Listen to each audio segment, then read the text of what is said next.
राज्यसभा में और भी ज्यादा मजबूत हुआ एनडीए, विपक्ष हुआ सन्न।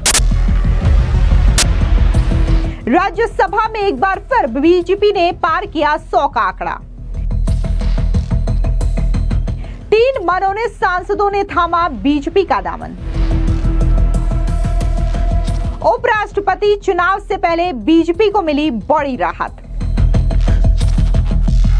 इस वक्त की बड़ी खबर सामने आ रही है, जहां पर एक बार फिर से राज्यसभा में एनडीए और भी ज्यादा मजबूत हो गया है, यानी कि बीजेपी ने सेंचुरी मान ली है। अब बीजेपी का राज्यसभा में जो आंकड़ा है वो 100 के पार हो गया है, जिससे इस वक्त विपक्ष जो है वो पूरी तरीके से सख्ते में है। आपको बता दें कि उपराष्ट्रपति पद के चुनाव से पहले बीजेपी को बड़ी राहत मिली है, क्योंकि अप्रैल 2022 के बाद पहली बार राज्यसभा में पार्टी ने 100 सांसदों का आंकड़ा पार कर लिया है।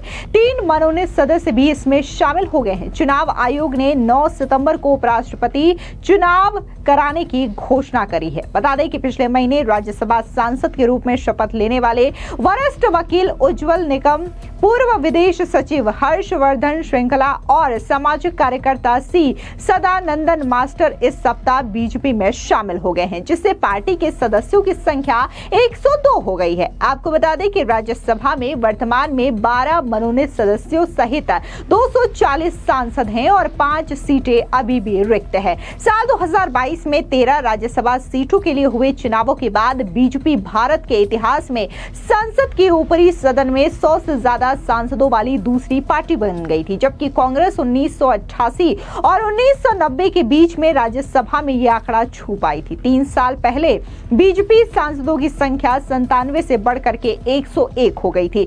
हालांकि फिर बीजेपी सांसदों की संख्या घटती गई और पिछले हफ्ते तक यह संख्या 99 पर पहुंच गई थी। एनडीए के अब राज्यसभा में 134 सांसद हैं, जिसमें 12 मनोनीत सदस्यों में से 5 शामिल हैं और ये 121 के मौजूदा बहुमत के आंकड़ों को आसानी से पार कर गया।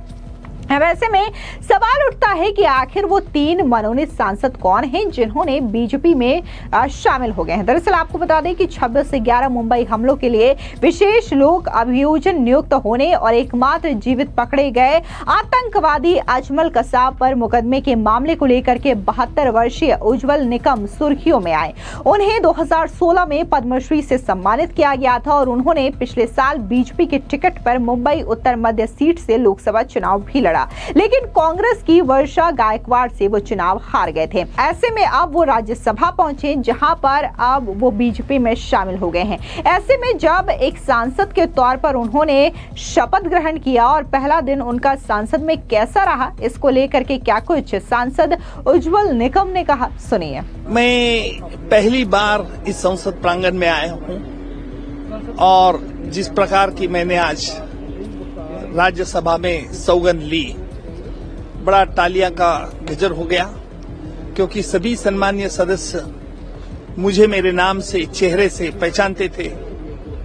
उन्होंने सबने मिलकर मुझे बहुत अभिनंदन किया और शपथ लेने वक्त मैंने ये भी कहा कि ईश्वर की साक्ष्य लेकर मैं शपथ लेता हूं कि जो हमारा संविधान है उस संविधान पर पूरी निष्ठा से उसका पालन करूंगा और जो जिम्मेदारी मैं लेके जाने वाला हूं उस जिम्मेदारी भी बहुत अच्छी खूबी से निकालूंगा, ये मैंने आश्वासित किया।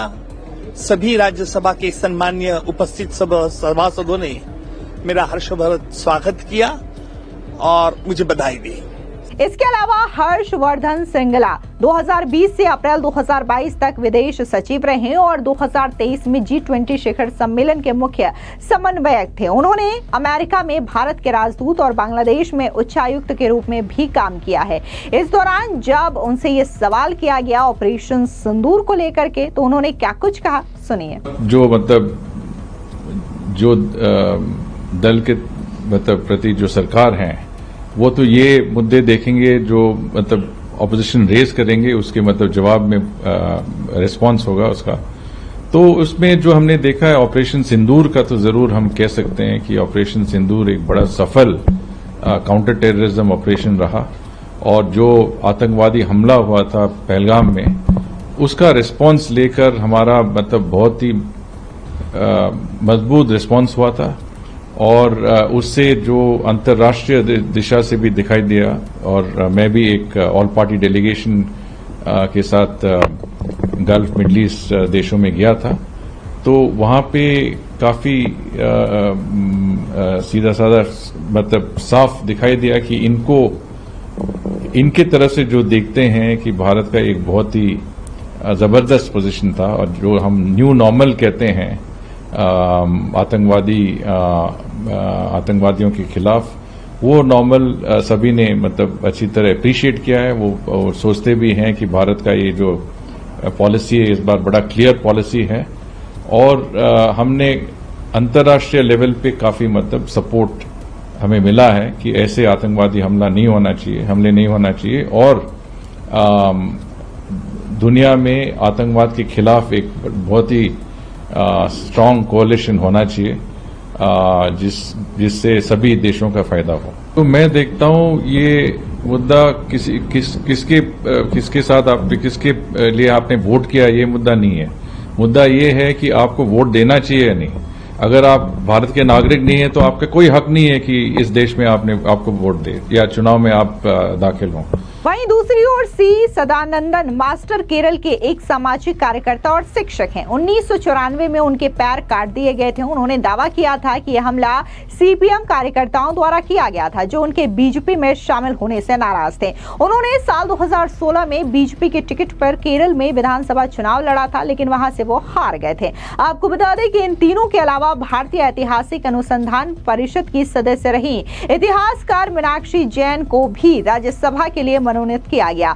उन्हें 2020 में पद्मश्री से सम्मानित किया गया है। आपको बता दें कि सीधे तौर पर ये जो बहुमत का आंकड़ा अब एनडीए के पास है, और ऐसे में माना जा रहा है कि जब उपराष्ट्रपति पद का चुनाव होगा, जिसको लेकर के ऑलरेडी चुनाव आयोग ने नोटिफिकेशन जारी कर दिया है, 9 सितंबर को उपराष्ट्रपति पद के लिए चुनाव होना है। चूंकि राज्यसभा में अब एनडीए के पास बहुमत का आंकड़ा है, ऐसे में जो उपराष्ट्रपति चुना जाएगा वो एनडीए का ही होगा और एनडीए का बहुमत होगा, जिसकी वजह से आसानी से उनके द्वारा ही उपराष्ट्रपति चुनाव का ये संपन्न होगा और उन्हीं के सदस्य ही उपराष्ट्रपति बनेंगे। आपको बता दें कि इससे पहले देश के जो उपराष्ट्रपति थे वो जगदीप धनखड़ थे। उन्होंने अपने पद से इस्तीफा दे दिया। हालांकि उन्होंने स्वास्थ्य कारणों का हवाला बताते हुए अपने पद से इस्तीफा दिया, लेकिन उनके इस इस्तीफे को लेकर के भी कई सारी थ्योरी सामने आई, जहां पर लोगों ने कई तरीके की बयानबाजी की। तो वहीं दूसरी ओर कांग्रेस जो है वो जगदीप धनखड़ के इस इस्तीफे को लेकर के काफी ज्यादा हैरान भी रही,